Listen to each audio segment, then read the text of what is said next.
Directors, President, Nigerian Guild of Editors, distinguished editors, ladies and gentlemen, good morning. Mr.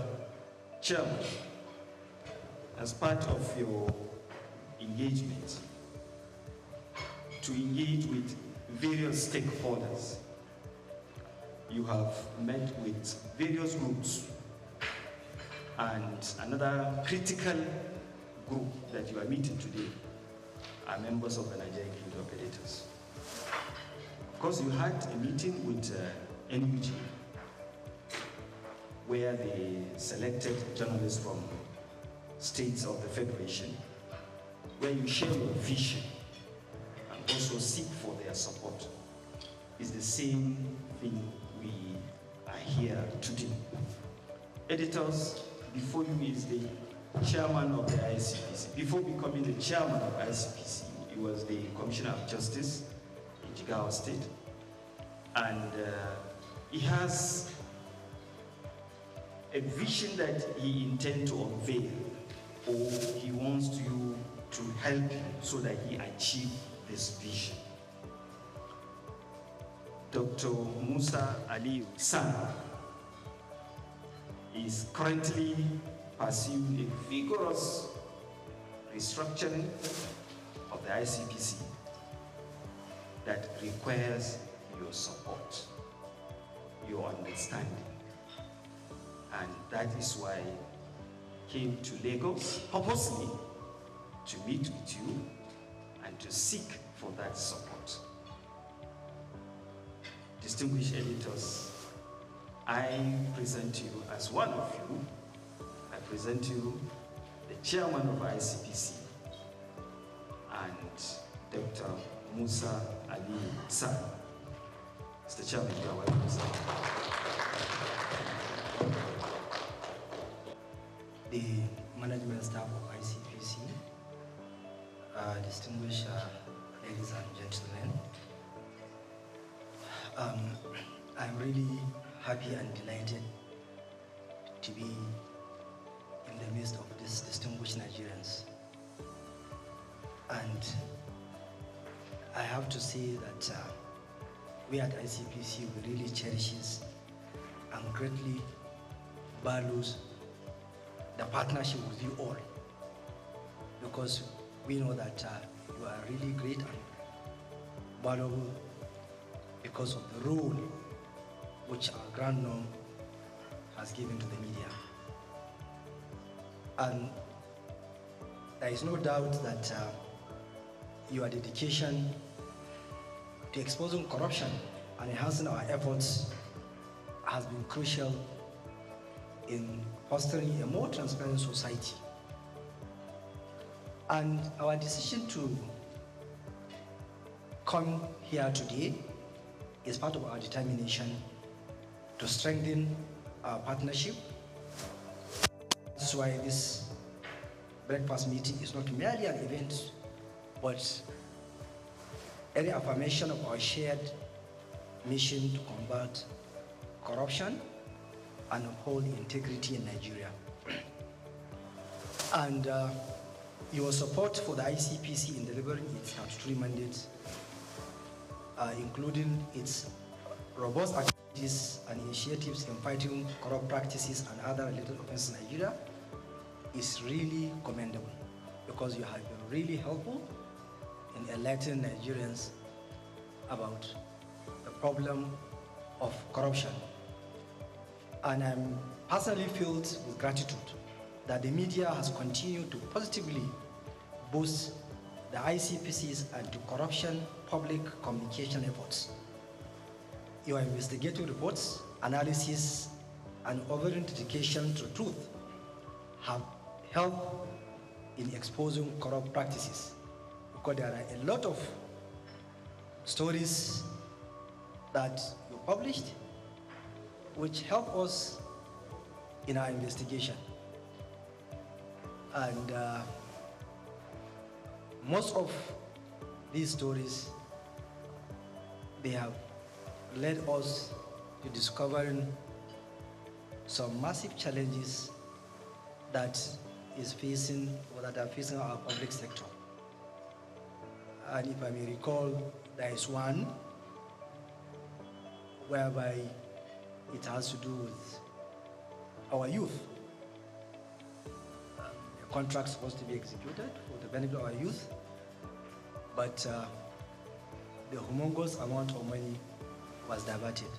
And it was as a result of one of you we discovered the challenge. So I thank you for the contribution. As we salute your commitment to the crusade against corruption, ICPC under my leadership is really serious to ensure the sustenance and heightening of our collaboration with you. And the media is not merely an observer, you are a frontline partner in the fight. And over the years, ICPC has adopted a strategic communication approach in line with Section 36 of the 1999 Constitution as amended and Section 27, Sub 4 of the ICPC Act. And these laws ensure the protection of suspects' rights while remaining strict, diligent, and stand in our actions. And ICPC will remain resolute in propagating the rule of law and protecting human dignity. And also, ICPC under my leadership prioritizes the protection of whistleblowers and the integrity of investigations. And transparency is a cornerstone of our work, and we will continue to provide verified information through official channels, which include press releases, newsletters, and our digital platforms. May I quickly review some of our engagement last year? Last year, because I was the Attorney General, and I rallied my former colleagues, we had a meeting in Abuja whereby we look at the challenge of corruption at subnational. We reviewed the problems and also agree that we need to work together. As a former Attorney General, I know that they are critical because they are the chief law officers of the states. That is why I engaged them, and after the meeting we had in Abuja, we started the zonal engagement. We had one in Kano for the Northwest, where we discussed challenges around corruption within the zone. And also this year we are going to the other geopolitical zones to have similar deliberations. And also in September this year we are going to sit down and review what we have done to see how can we partner. Because I feel the attorneys general are critical. And as chief law officers, they need to work together with us, because by Section 15 of the Constitution, all of us are supposed to put heart on deck in order to fight corruption and also to see how can we tackle abuse of office. And also, I had engagement with Nigerian Institute of the NIPR, the Nigerian Union of Journalists, ICANN, Nigerian Bar Association, and various stakeholders on how can we partner in the fight against corruption. Because no single entity can fight corruption. We need to work together. So that is why I reach out to various stakeholders to ensure that we are on the same page. And last year, we were able to reach out fiscally 1,458,000 individuals through our 579 sensitization exercise conducted under our community engagement programs. And we issued about 188 press releases. And also the Commission experienced increased followership in our social media platforms. And also we introduced what we call ethics pods, a podcast, whereby we are sensitizing Nigerians around the issue of corruption. And also, there is no way we can succeed without having planning.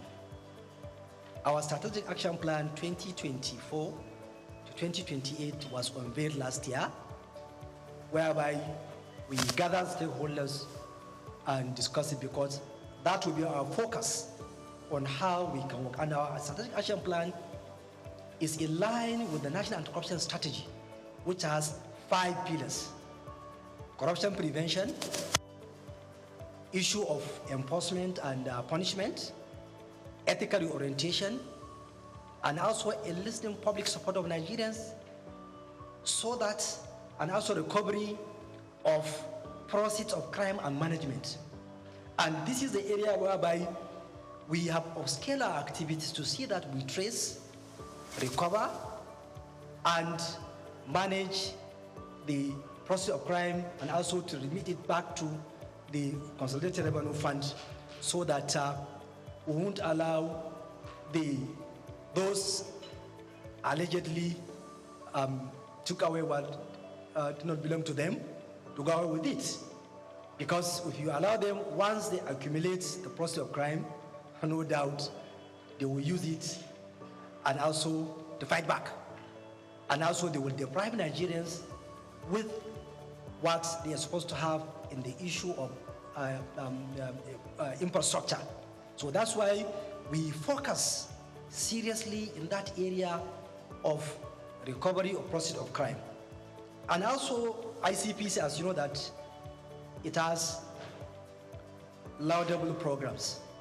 And one of the key issues which I focus is that I ensure that I consolidate all what the previous chairman of ICPC have done, from late Justice Mustafa Akambi to Professor Wasoni. I ensure that all their programs are intact, and I'm building up, so that I want to ensure that we maintain that organizational culture of ICPC, and also for me to enhance what they did, most especially to focus on digital transformation, because this is an area whereby we need to use technology in the fight against corruption, most especially in the area of analytics, artificial intelligence, that we'll be able to analyze huge data. And I'm sure you are aware of the constituency and executive project tracking, which ICPC is well known about it. And I know last year we were able to track over 1,500 projects, which has value of over 600 billion naira. And so that at least Nigerians can get good quality projects that is in the budget. And also the Ethic and Integrity Compliance Scorecard, which is an initiative of ICPC, which measure institutions' adherence to ethical standards. We released the results, and I have seen the impact, because most of head of agencies that have not done well, they reach out. Chairman, why? What are our challenges? Can you help us to see that we overcome these problems? Which is really good, because I have never thought that it will have that impact. And why? Because of you here. You have gave it wide publicity. So because of that, most of the head of agencies now, they reach out. Please, how can we do well next year? So I thank you for the assistance. And also our sexual harassment prevention program, which is tackling corruption linked to abuse of power. Last year, I know that we had engagement with the one civil society, where the ministers of the Minister of Education, then Professor Tahir Mamman, and the State Minister Yusuf Tonko Sununu, they were there.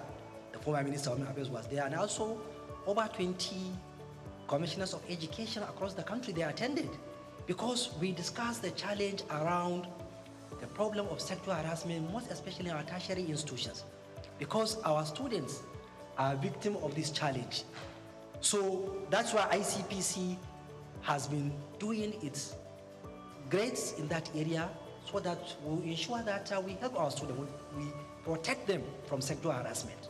And I'm sure that you are aware that currently there is one of the senior academics that is facing trial at Abuja Federal High Court on this issue of sexual harassment. So, and we are determined to ensure that where there is credible evidence, any sexual harassment complaint tabled before us, we will make our efforts to ensure that we investigate it and also take the matter to court where there is evidence.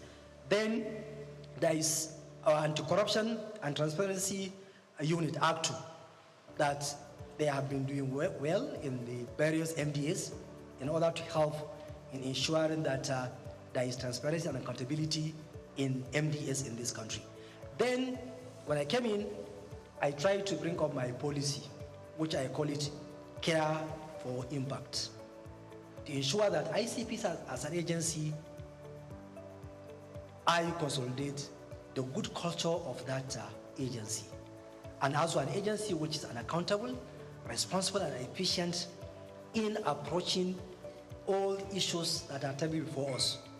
So that one too is something that I unveiled it last year, and we have been using it.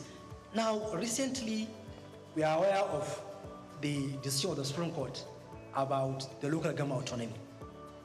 So we have looked at the decision, and also we have been having various engagement with civil society to see how can we give our quota, how can we control our quota in ensuring that the local government autonomy operates the way it's supposed to. And also, how can we follow what are happening in the local government councils. And we are trying to bring up what we call corruption prevention program for local governments, whereby we'll monitor activities at all the 774 local government areas in this country. One problem we notice is that in this era of technology, there are only 7 local government areas in this country that have functional websites. So we feel that is not right. So we will now try to see how can we use technology to force the local government council to make information available to Nigerians so that Nigerians can follow what they are doing. You, also the editors and other media stakeholders, can be able to follow what are they doing so that we will monitor if there are issues, questions can be asked. We too, we can follow because we don't have the enough manpower to go over all the 774 local government areas. But we feel technology can help us. And we know that practically, I don't think there are procurement processes in our local government councils. This is an area where we need to look at. And also, we will ensure that there are mechanisms around control of corruption, around the issue of finances of local government councils. So we will team up with the media, with the civil society to ensure that information are available. Nigerians know what is happening so that at least it will reduce the challenge of corruption at local government level. Last 2 weeks, we are in Gombe, myself and Ola, the chairman of the EFCC. And we discussed around the challenges at local government level.